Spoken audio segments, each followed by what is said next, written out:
Oui, bonjour. Alors, c'est quoi on va dire, le piège de la retraite?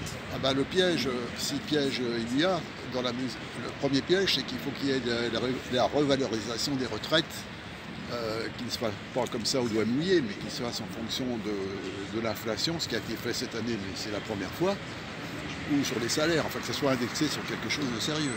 Mhm.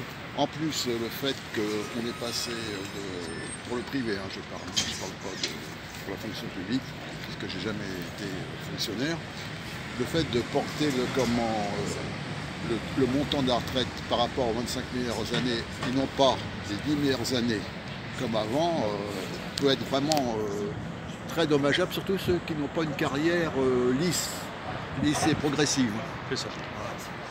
Et puis enfin, nous parle souvent de la retraite à points, comme quoi elle serait pareille de toutes les vertus, mais en fait, ça peut être aussi un piège. Genre la valeur qu'on peut varier sur la valeur du point, la valeur d'achat et la valeur de la vente. Et puis, en fait, ça ne change rien au fait que, parce que certains pensent que par point, c'est c'est de la capitalisation. Capitalisation. Mais Ouais. ça n'a rien à voir. À l'américaine, quoi. Oui, mais par point, c'est pas du tout de la capitalisation. C'est de la répartition. C'est quoi la valeur du point, on va dire? Eh ben, on va il, dire il vaut quoi ce point alors? eh Un ben, point, il vaut quoi? imaginons que le point il vaut 1,23 €. Ouais. Imaginons. Ouais. Et vous avez tant de points. Vous pouvez calculer le nombre de points que vous avez actuellement. C'est ça. Et si on dit que la valeur du point, alors pour l'avoir le point d'achat, ça va être à 1,30. Si votre salaire il a augmenté de moins de 2 ou 3%, vous aurez moins de points dans l'année. Si le salaire augmente. Ben, ça dépend de combien il augmente par rapport à la valeur du point. C'est ça l'indexation. C'est ça, voilà. Autrement, vous avez quelques points en moins. Alors, c'est pas beaucoup par an, mais si vous avez par exemple 10 ou 20 points et puis que le point vaut autant sur 40 années, eh bien, vous vous retrouvez avec 300 ou 400 € en moins. Donc, il faut bien voir. En fait, ce qui est important, c'est d'avoir une activité qui vous rapporte des points progressifs, qu'il n'y ait pas de coupure, compte tenu que c'est fait sur les 25 ans, et que vous n'avez pas des périodes où vous retombez au SMIC, par exemple. Parce qu'on dit, il y a certains qui veulent pas retrouver du travail, mais s'ils ont déjà, parce qu'on a des points gratuits quand on ne travaille pas. Donc il y a des points, hein, c'est des points. Oui. Donc c'est basé sur le salaire que vous aviez avant. Voilà. Bon, et puis après, si on vous demande de prendre un travail au SMIC, ben, vous allez dire, oui, mais bon, non seulement je le gagnerai moins, mais les points de retraite, en fait, j'en aurai moins aussi. Donc tout ça est intimement lié, hein, entre le travail. En fait, entre le travail et la retraite, si vous voulez, tout est lié. Quand on est un salarié pauvre, on ne peut pas être un retraité riche. C'est sûr. Et pour les autres qui ont des gros moyens, parce qu'on peut cotiser au régime général ou au complémentaire, que ce sera à peu près 3 ou 4 fois le plafond sécurité sociale. Donc ça fait 20 ou 30 000. Et donc tous ceux qui ont des gros salaires, ils cotisent ailleurs. Ils ne peuvent plus cotiser dans le régime général ou dans les complémentaires. Oui, d'accord. Ouais.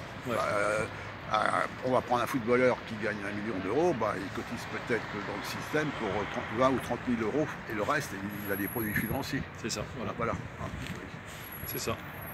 Et vous ne pensez pas qu'on peut trouver de l'argent si on taxe les robots, les machines automatiques et tout? Je pense Parce qu'ils ne sont pas taxés en fait, c'est ça? Alors là, il y a de l'argent. Je suis un peu d'accord avec vous parce que le système a été fait après la guerre. Parce que moi, quand j'ai travaillé dans une caisse de retraite, j'étais à dans la caisse de retraite, et quand je suis rentré, les caisses étaient riches, enfin les caisses, parce qu'il y avait beaucoup de cotisations. Et il y avait 4 personnes qui travaillaient pour un retraité. Un retraité, ouais. Et en plus, le salariat se développait, parce qu'avant, il y avait des journaliers. Oui. Et donc, dans cette période-là, les gens se sont salariés. Donc, c'était vraiment le pain béni. Ouais, s'il y avait une grande oui. Mais maintenant, c'est plus du tout le cas. C'est vrai qu'il y a un problème de cotisation, puisqu'on ne va pas prendre 40% des salaires des gens qui bossent pour payer les retraites. Il faut comprendre aussi. Hein. Oui. Pour les nouvelles générations, ça sera insupportable. Ouais. Donc il faudrait absolument trouver une autre sorte de source de financement par rapport à ce qui a été décidé en 1945, et je pense que votre remarque est juste. Il Mm. faudra trouver, par exemple, sur Oui. les robots. Mais Ah alors, oui, tous les bornes, toutes les machines automatiques, Oui.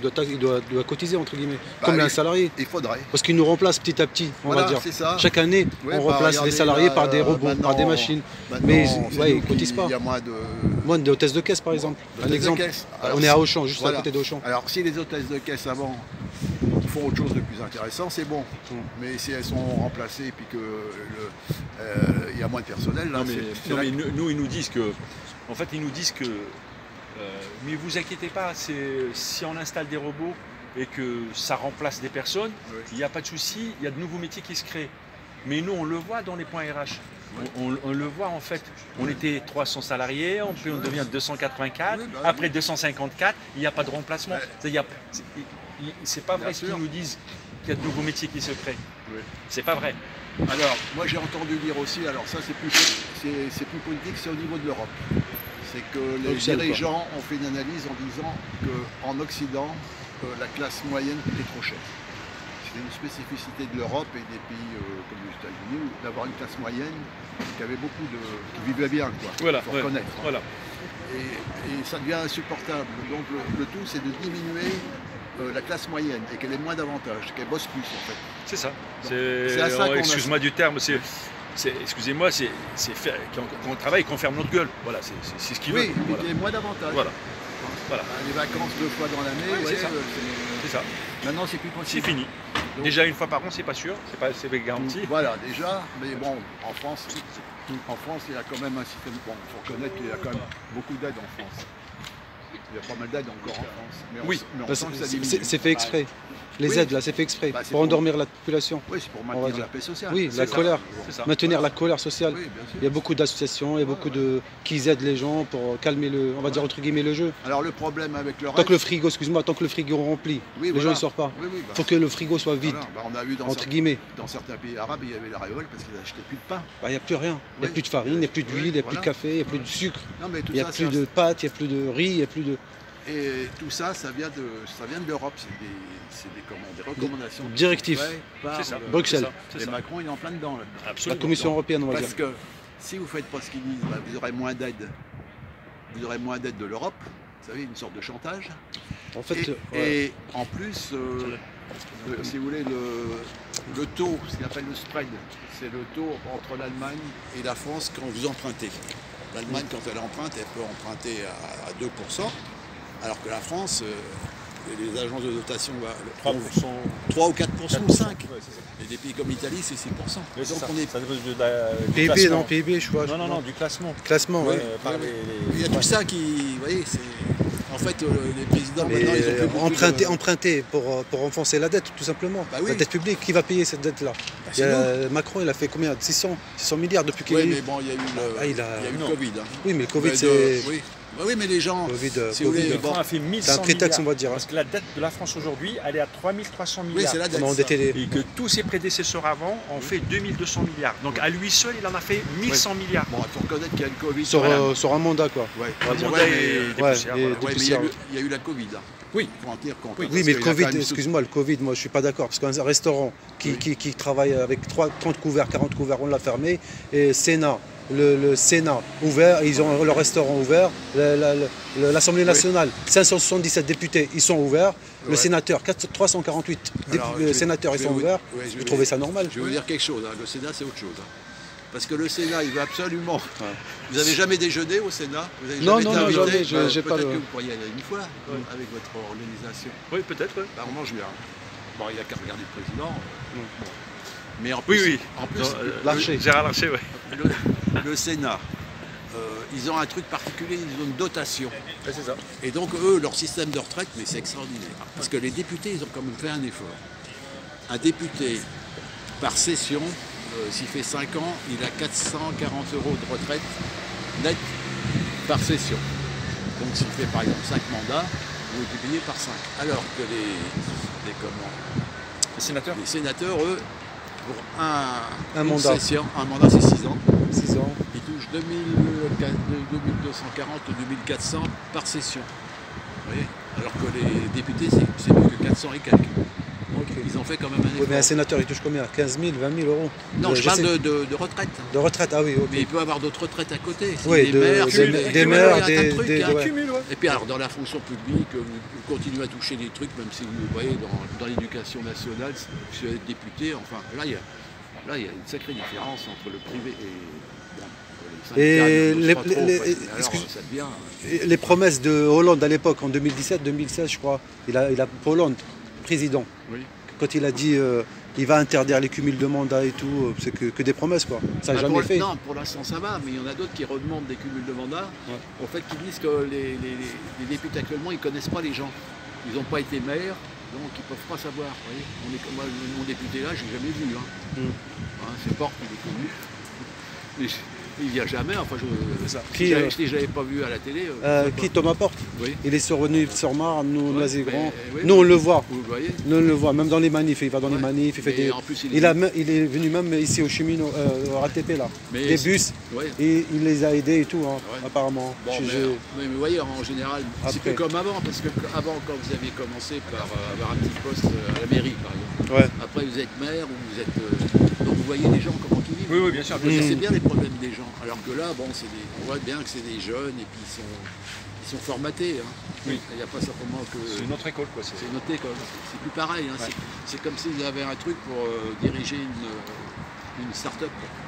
Comme ça que je... Après, moi, je défends pas Thomas Porte, mais c'est un cheminot. Ah non, c'est un syndicaliste cheminot. Juste, moi, je le connais. Il est de Toulouse, à la base. C'est un cheminot, c'est un syndicaliste. Il était dans le terrain.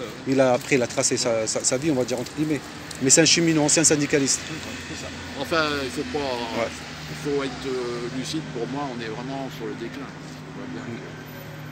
C'est le déclin, exactement. C'est le déclin. Alors peut-être qu'on était trop haut pendant les 30 glorieuses. Voilà, c'est extraordinaire. On était sûr, vous voyez, par rapport à notre... pays, Non, par rapport à l'influence de la France, par rapport à sa taille, sa population, maintenant on voit... Mais on voit déjà le recul, on le voit. Dans le rayonnement mondial, on le voit le recul de la France, son influence partout avant. Aujourd'hui, c'est un net recul parce que l'oncle Sam qui ne veut pas que, dépasser trop les frontières, trop les...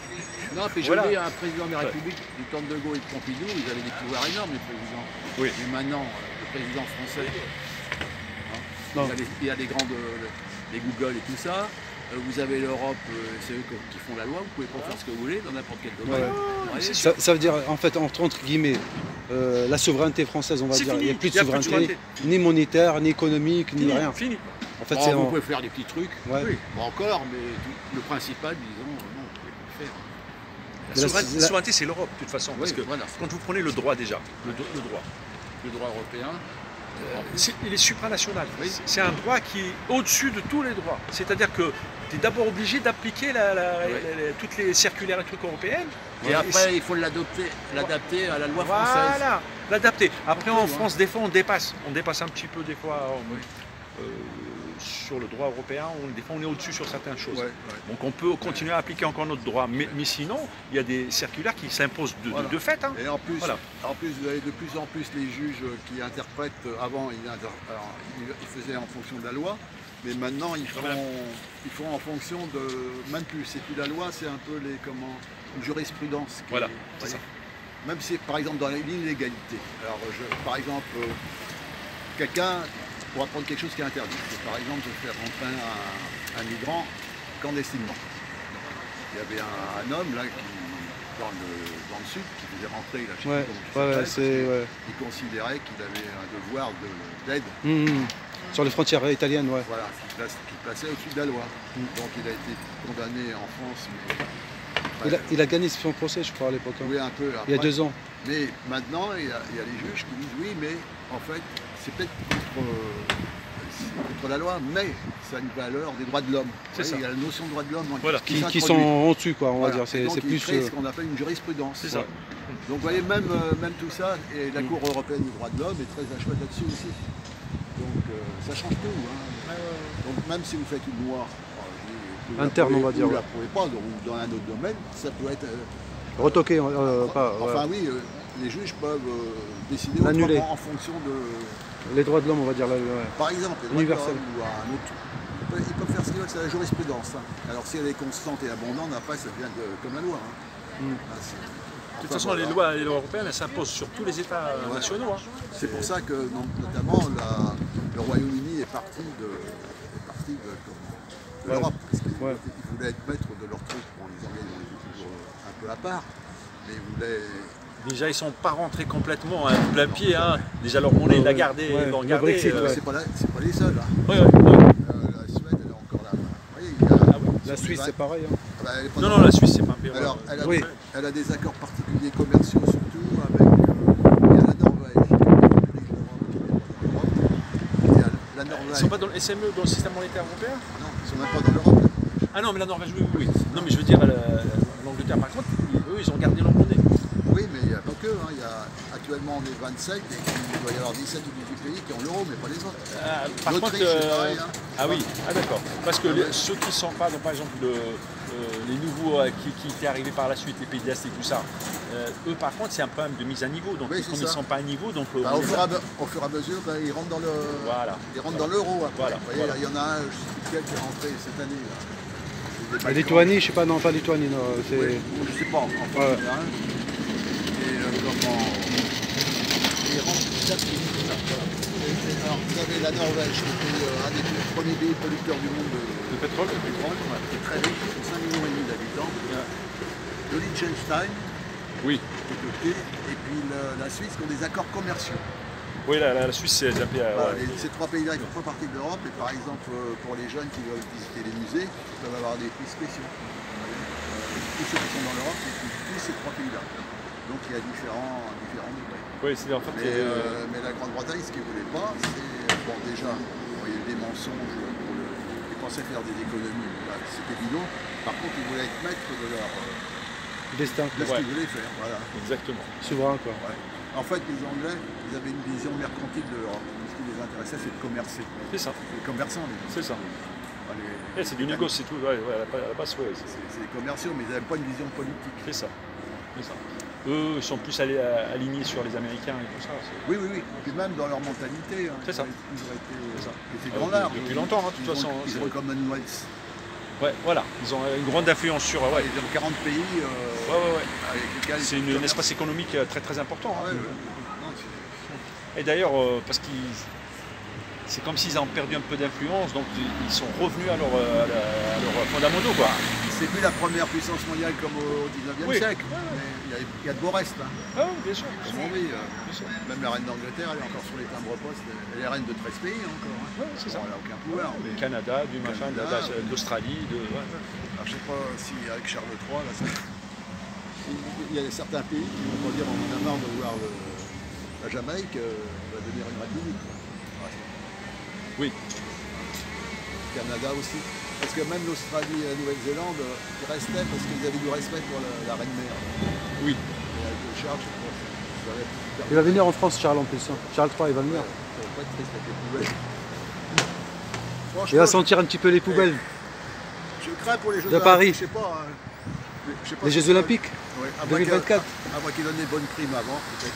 Non, je. Vous pouvez manœuvrer là. Comment?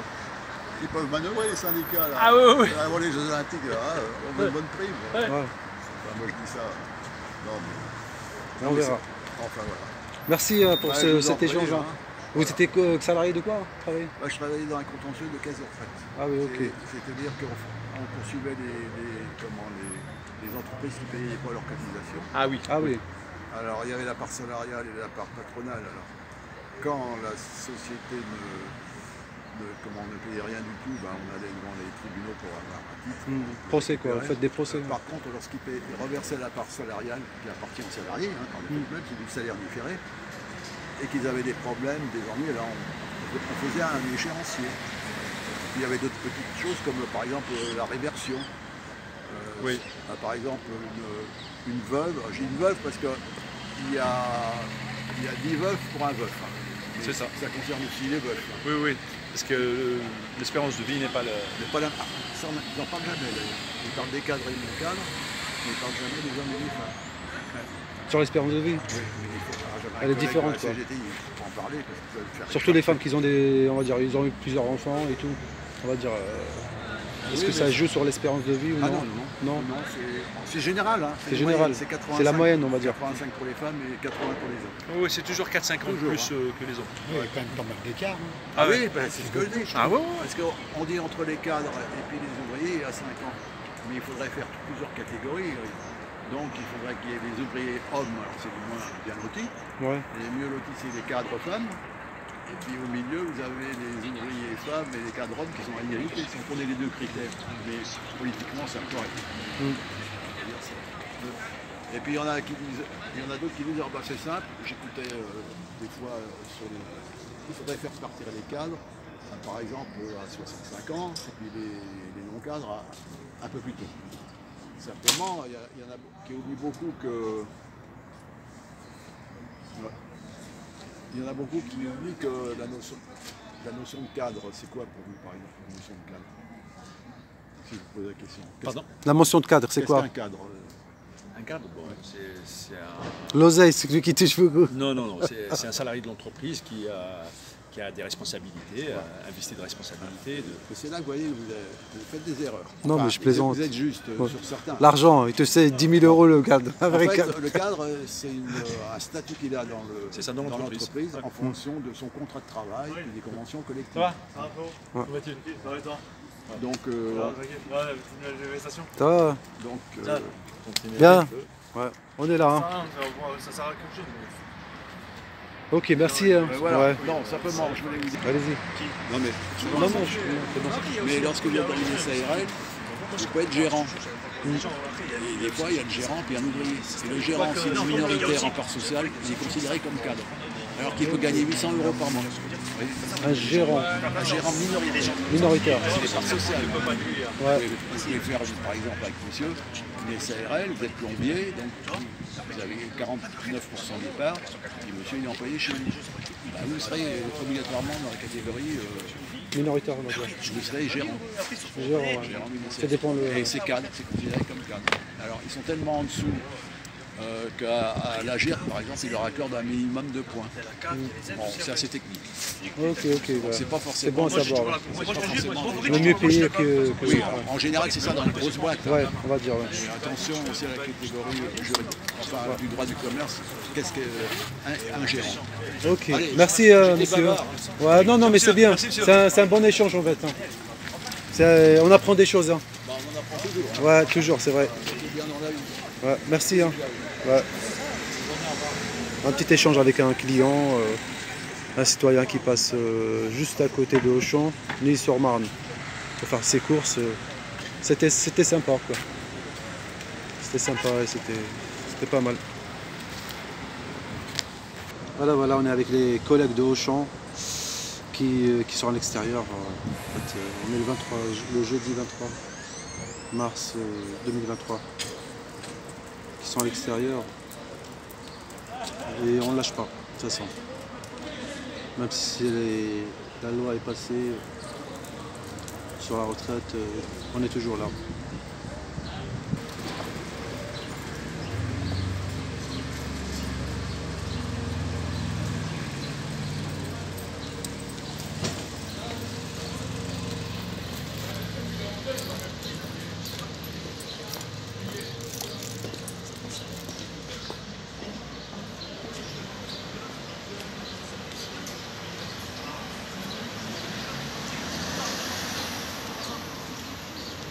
Toujours les mêmes slogans.